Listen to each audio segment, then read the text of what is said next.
मित्रों, कृपया मेरे चैनल को अपना प्यार और स्नेह प्रदान करें और अगर मेरा वीडियो आपको थोड़ा भी अच्छा लगता है तो लाइक और सब्सक्राइब करें, जिससे हमें और लड़की को बलात्कार के बाद मौत के घाट उतारा गया।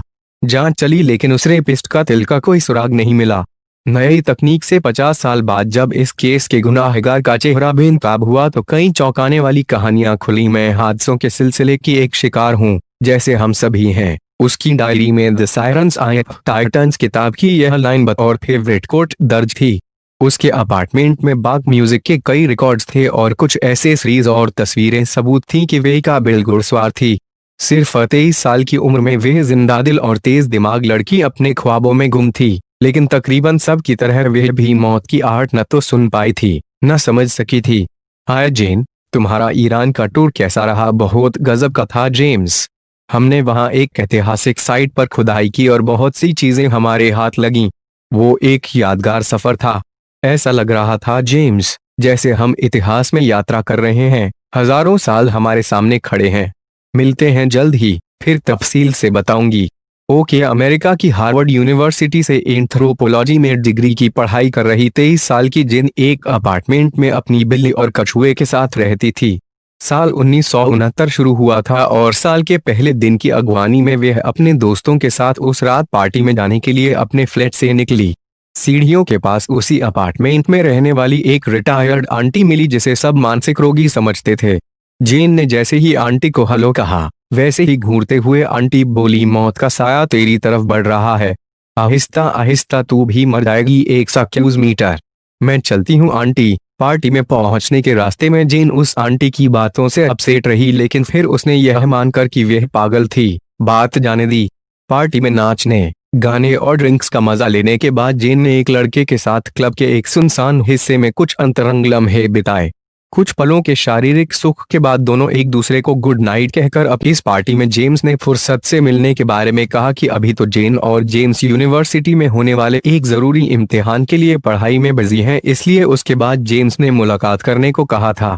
जेन अपने प्रोजेक्ट और पढ़ाई में बिजी हो गई। लाउड म्यूजिक सुनते हुए वह अपने कमरे में पढ़ती रहती। कभी लाइब्रेरी जाती और कभी पढ़ाई से ध्यान उचटता तो किसी दोस्त या फैमिली से फोन पर बात कर लेती। 6 जनवरी की उस रात कड़ाके की ठंड थी और हार्वर्ड स्क्वायर से सिर्फ 2 ब्लॉक दूर जेन का फ्लैट था। सड़कें, अपार्टमेंट सुनसान पड़ा था क्योंकि सब अपने घरों में या तो फायर प्लेस का मजा ले रहे थे या रजाइयों में दुबके हुए थे। फायर एग्जिट के पास वाले फ्लैट में एक आदमी को ऐसा महसूस हुआ जैसे फायर एग्जिट की तरफ कोई चल रहा था।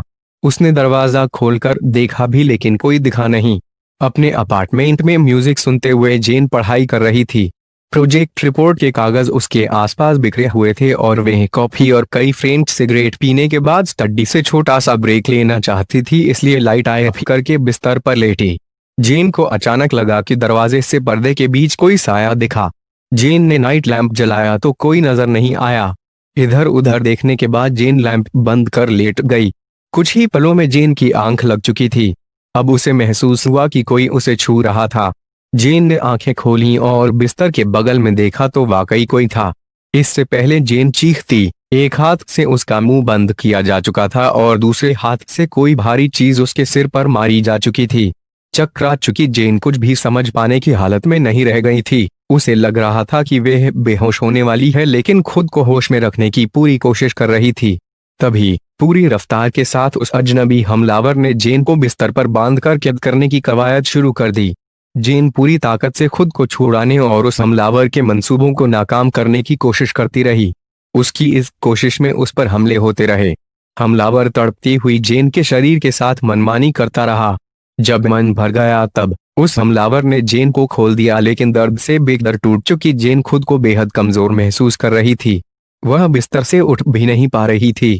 हमलावर ने जिन जिन चीजों से हमला किया था उन सब को वहीं छोड़कर जाने लगा तो जेन के हिलने डुलने की सरसराहट सी महसूस हुई।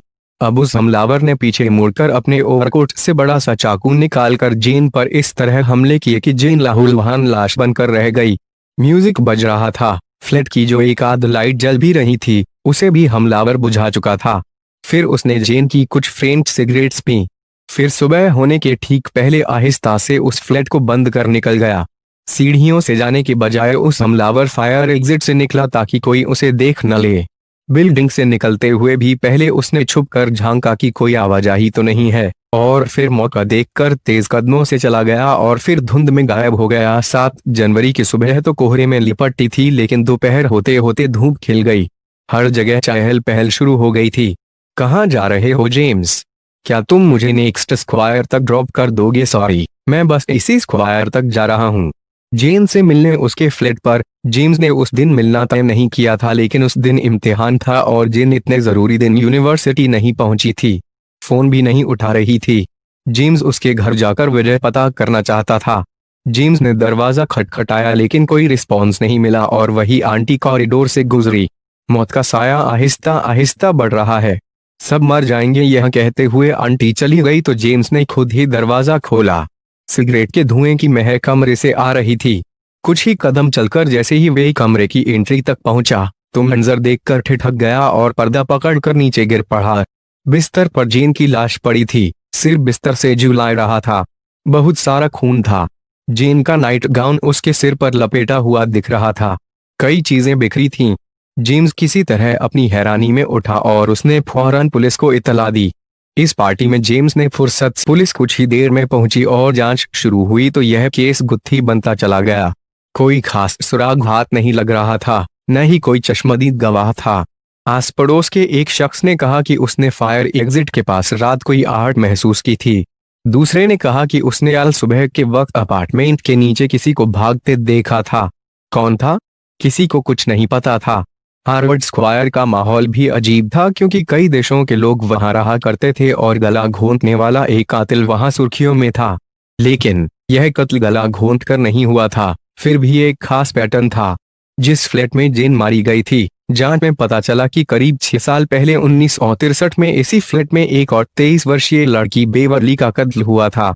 उस कत्ल के बाद 1964 में 2 सालों में 13 कत्लों को अंजाम देने वाला बॉस्टन स्ट्रैंगलर नाम से कुख्यात सीरियल किलर एल्बर्ट पकड़ा गया था और सबको लगा था कि बॉस्टन और हार्वर्ड में अब इस तरह की घटनाएं रुक जाएंगी। अब जेन के कत्ल ने फिर एक दहशत पैदा की। बॉस्टन स्ट्रैंगलर के नकलची एक और सीरियल किलर को लेकर खबरें और चर्चाएं शुरू हो गईं। जेन के कत्ल को लेकर कई तरह की खबरें छपने लगीं।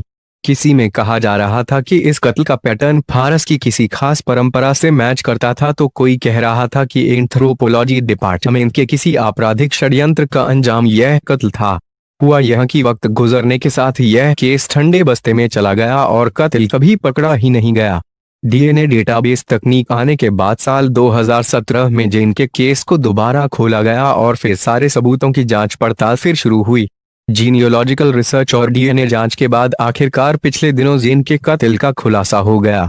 जांच अफसरों ने कहा कि माइकल नाम का एक सीरियल रेपिस्ट जेन का कातिल था। जेन के कत्ल के करीब 2 दशकों तक वह रेप और कत्ल को अंजाम देता रहा था।